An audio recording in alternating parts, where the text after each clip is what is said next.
After watching Erling Haaland, Kylian Mbappe and Lionel Messi debut in the 2026 FIFA World Cup, today was the time for the GOAT, the greatest player of all time, to enter into the arena. Cristiano Ronaldo and other superstars such as Kane, Luka Modric, Luis Diaz, Jude Bellingham, Bruno Fernandes officially debuted their 2026 FIFA World Cup. I'm happy with the result today because I feel like all the team I supported today won. England won 4-2 against Croatia. Portugal draw against Congo. The motherland came first. Congo got a point from Portugal. And Ghana won against Panama. And Colombia winning 3-1 to Uzbekistan. At the end of this video, we'll be analyzing some individual performances, some dominant performances from some countries, because these games conclude the first act of the 2026 FIFA World Cup group stage. Now every single country played the first game, and we saw some country with impressive display of power and confidence, and we saw some surprising result and some shaky result. At the end of this video, which is going to be longer, little bit longer than the rest, we wanna try to understand all of them together. Ladies and gentlemen, this is your 2026 FIFA World Cup Matchday 6 match review. Welcome back to another video. Welcome to the world of soccer. If you're not allowed to subscribe, make sure to subscribe, like, and share this with your friend. Without wasting any time, we're gonna address the elephant in the room, because Portugal draw point. Everyone is everyone is criticizing, making fun of Ronaldo. I just want to remind people, before Cristiano Ronaldo, they were Portugal, but they were not a competitive Portugal. Before Cristiano Ronaldo, Portugal wasn't even qualifying for Euro, let alone for World Cup. They had to fight every single year to be there. Nobody was seeing Portugal as a big team. But since Ronaldo joined the national team, he scored more than 150 goals. He's the leading goal scorer of the nation. He led them to win the first major trophy. If you count the Nation League, it would be 2 or 3 Nation League. Ronaldo made Portugal what Portugal is today. Ronaldo made Portugal relevant to the world stage. So when I watch some players, some legends that I respect, I love, Thierry, or all those pundits from RMC. I know you guys, some of you don't speak French, but I love RMC. I listen to them every day. And you have ESPN. Or every pundit. I don't know what they have against Ronaldo, because I don't understand. When I see them criticizing him, he holding back the team. Yo, without Ronaldo, there wouldn't be a Portugal. Without Ronaldo, I wouldn't be buying a Portugal jersey. And there's a million of people who would say the same. And I'm pretty sure the Portuguese don't care what you guys are saying about Ronaldo, because they know what he represents for them. Yes, today the game was shaky, but the guy is a number 9. What do you want a number 9 to do? He's not a number 9 like Kane. Remember, when he started his career, he started at Sporting as a midfielder. He's a midfielder, winger, and now he plays as a striker. He's like a Giroud type striker right now. Put the ball in the 18 box, he's gonna try to finish it. He's 41 years old, people. Have some decency, some respect for the guy. I know even the last World Cup, everyone was criticizing. By the way, the last World Cup, Argentina lost the first game. Did it prevent them from winning the World Cup? No! Some games you don't get it. Spain didn't win. Would that mean Spain is bad? No! You just played against a team that defended really well. I just said it. They don't give a credit to the African team. Give a credit to Congo for defending well. Congo could have won this game if Bakambu was passing the ball, right? Portugal was playing like a useless position. They had more than 769 passes. That's not how Portugal play. That is Spain. That is how Spain play, not a Portuguese team. They were passing the ball from the midfield to the back, to the left, to the right. Never through ball. Never we have seen any through ball during the game for Ronaldo. Some people say, well, he did not call for it. No, you got to create the space. You cannot tell me a player like Bruno Fernandes, who finished the top assist of the Premier League, the best player of the Premier League, the guy who created more chances than any player, that he cannot create a chance to put the guy face to face with the goalie. They do spend all his time complaining. And that system, the way Portugal play, I think Martinez is going to destroy this golden generation as well, just like he did with Belgium. Because how can you have a João Felix, Rafael Leao on the bench and the starting of the game? I love Pedro Neto. He's a Chelsea player. I love him. But João Felix, we know. The midfield is Vitinha and Neves. Overall, if you look at this team should beat Congo. But Congo is a proper team. Congo was there with a purpose. This is the first time in 50 years that they came back to the World Cup. It's the first time they score a goal in a World Cup. It's the first time they get a point. So you gotta respect that. And this type of result happens sometimes. Don't try to take all the blame to put on one player, which what is everyone is doing. And we know the impact they should have on the team. We will see at the end of the tournament. But for me, the way they're playing, passing the ball from the midfield to the back and then left to right, if they don't change the way they play, they will not beat anybody. Even Uzbekistan, they won't score. So overall, the game was good. I'm happy with the result. I'm a Ronaldo fan, but Africa came first. Congo was there, and they gave us the point we needed. Among the 10 teams that represent Africa, I think 4 lost. We had 4 lost, yeah? Algeria lost, South Africa lost, Tunisia lost, Senegal lost. Yeah, we had 4 loss, 2 win, and 4 draw. I think it's good for the continent, because Ivory Coast and Ghana are the team that won. So overall, Congo played really good. They defended really good, and they didn't have a lot of chances, but the one they have, Wissa scored. We know Wissa is a world-class striker. He played for Newcastle, right? We all remember him. You know him if you watch the Premier League. So it's not like Congo is that team that don't know what they're doing. No, Congolese player Van Bissaka is one of the best right back in the world. In 1v1, he gonna tackle that ball. And Sansel Mbamba was good. He was good there. Because they come back, Congo play with 5-3-2.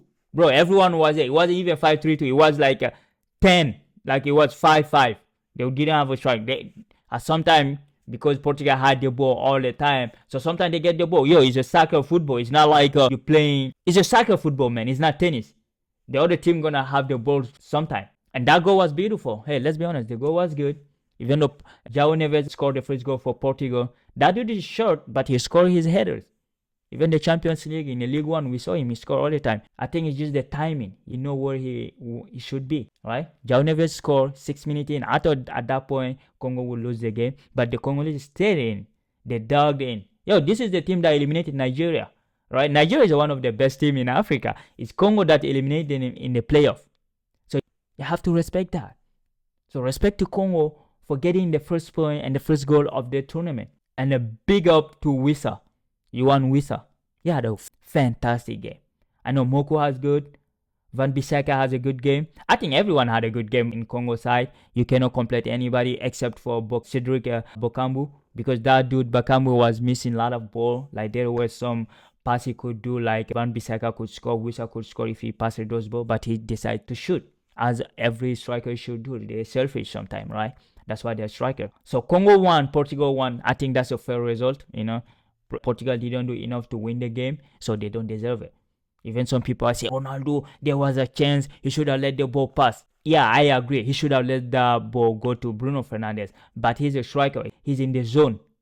I saw like a Cherry depicted. So, you call in, you get out, and then you pass. You're going to tell Ronaldo how to move on the pitch? The top goal scorer in the football history, you're going to tell him how to move? Do you think he don't know how to move? I respect Cherry a lot. He's a legend. I support France, so he's a legend. I know him. I know Arsenal fan know him, Premier League fan know him, even some, La Liga fan know him because he won the Champions League with Barcelona.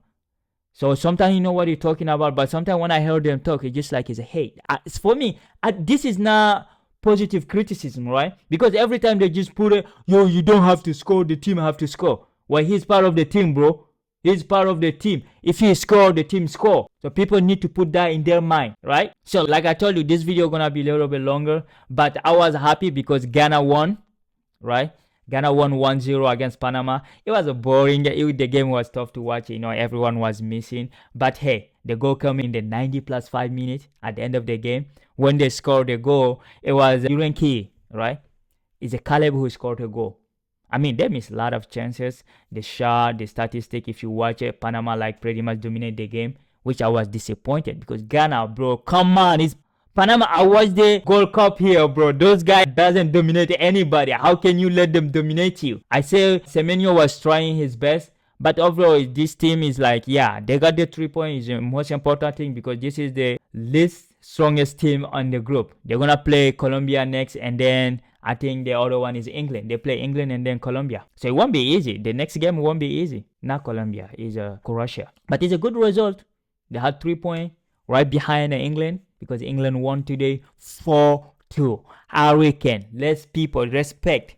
We gotta respect that gentleman, man. Harry Kane, he came back in scoring a brace.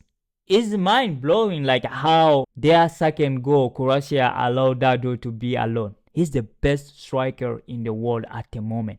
More than 60 goals in the season. The penalty is a penalty. Madueke did a great job because Luka Modric had no business being there. He had no business of touching the guy.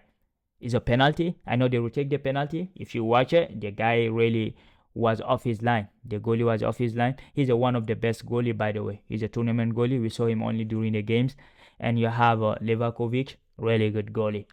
But he stepped up off his line, and some Croatian player was on the pitch too. So like he have to retake it, and Harry can score it. The first goal, the second goal. And you have the Croatian scored 2 beautiful goals. Really, the goal was beautiful. And you have Martin Batuna. That goal, I think that's the only way they could have scored. They have to score a crazy goal. I know people who say Pickford should have stopped that ball, just like a Mendy or like whatever, but it was a good shot, man. It was a good shot. It was a really good shot on target. And of course, right after that, Jude Bellingham scored the third goal. Because like England scored, Croatia equalized, Harry Kane scored the second goal, and Petar Musa equalized again before halftime. And second half, boom, Jude Bellingham, 47 minutes, beautiful goal. They do know how to score. And I think he was the best player on the pitch. He defended well, he attacked well, he was generous, he was very generous during that game. And if Jude Bellingham keep playing like this, I think Thomas Tuchel will leave him alone, right? So it was a good game from him. 47 minutes, 3-2. At that moment, we saw England take account of the game. They dictate the tempo, they dictate the way of the game should go forward. And of course, the fourth goal coming with Marcus Rashford coming on for Gordon. I mean, it's crazy. Like, it's a beautiful goal. Bukayo Saka, who came on in the second half too, is the one who assists the ball. Like, he just dribbled the defender and then passed the ball into the net. 4-2, game over. England are in the World Cup and they are here with purpose. This guy want to win this, and they have the coach to do it. They have the material to do it. And today you saw them. They weren't like flinching. It's not like we score one goal, we're going to defend like they used to do. No, they really played ball today. And it was a good game to watch. It was a good game. I think England had more than 18 shots. It's 20 shots to 11. 12 shots on target. 12 freaking shots on target. And they created 14 chances. So this team is ready. If you watch every game, we saw some dominant performance. We saw the US victory over Paraguay. We saw the French victory over Senegal, the second half. We saw Argentina dominant performance against Algeria. That was dominance, bro. That was a great dominance. That was how you beat a team. And we saw England. I think, and Germany played Croatia, so I don't really want to say it was a dominant performance. But we saw them. We saw the team with ambition there. And we saw Senegal. We saw team like Spain, Portugal, stumble a little bit. They didn't win the first game, but that is just the first game. They still have a 2 game. And then the last 16, and then, So it's going to be fun to follow because this England team, I trust them. I think they're going to go all the way. You're going to be fun, all right? It's going to be fun. And the last game of the night was Colombia against Uzbekistan. I think the only player we know in Uzbekistan will be Somanov. No, is it Somanov or Sobanov? Yeah, it's Sobanov from the Manchester City defender. He's good. He's only 21, but he's the superstar of the team. And he was wearing is number 2, right? He's their number 2. He's really good. It's a Kusanov, not Sumanov. Kusanov. Because that team, everyone is something Nov, right? You have Asarmatov, Kusanov, Karimov, Maximov, Shukov. So like it's a lot of interesting names. I'm pretty sure if they're hearing our name, it would be the same thing. It's Kulubali, Kamara, Jaloba, So I'm pretty sure it's like that. But overall, it's just, it's their first World Cup. They're just there. They're going to have fun. But I don't think they're going to beat anybody in that group because Colombia winning that game is just okay. It's interesting. We're gonna see what's gonna happen, right? And Luis just had a fantastic game. That first ball, the assist for Munoz, that was a laser pass. It's just like a prime Mesut Ozil or prime James Rodriguez because James Rodriguez is there too. It was an interesting game. It was fun, and it's a deserved win because when Uzbekistan equalized, they scored the second goal. Luis just came in and scored in 60-50 minutes. It was 2-1, and then 90 plus 9, and you have Campas scoring the third goal to just bury it. So we're gonna see what's gonna happen, because overall this first part of the World Cup was interesting. It was fun. We didn't see a lot of boring game. We saw a lot of surprising results, especially Australia, Turkey. That, I think that was the biggest surprise for me. But we're gonna see tomorrow. The second part of the World Cup start, and we'll be there, and we're gonna watch them. And I can't wait to watch the US against Australia, the Aussie against the Americans. So that will be interesting. Anyway, guys, I know this video has been long. If you're still here, I'm really thankful for you. Thank you very much for watching until here. Hey, if not, maybe in 10-20 years someone will watch it. So if you watch it, thank you for watching it. So stay safe, stay connected.